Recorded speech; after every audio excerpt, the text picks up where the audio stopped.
Hi, this is Ray Davis. I'm with Fast Car Decals, and what we have today is a 2017 Dodge Challenger. It's kind of plain, but still a good looking car. What we're going to do for the dealer is we're going to put an SXT stripe kit on it, so you can kind of see what it looks like before. And I've already done one side, so let's walk around and I'll show you the difference.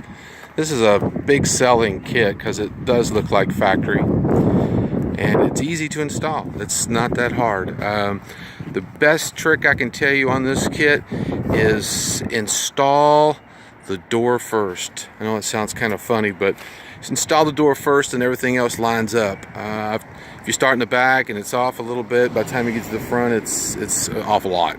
So best trick I can give you, a tip on this particular kit, and I'm going to try to give a tip on every kit, but this one here is start in the middle. And again, this is Ray Davis with Fast Car Decals, and I appreciate your support.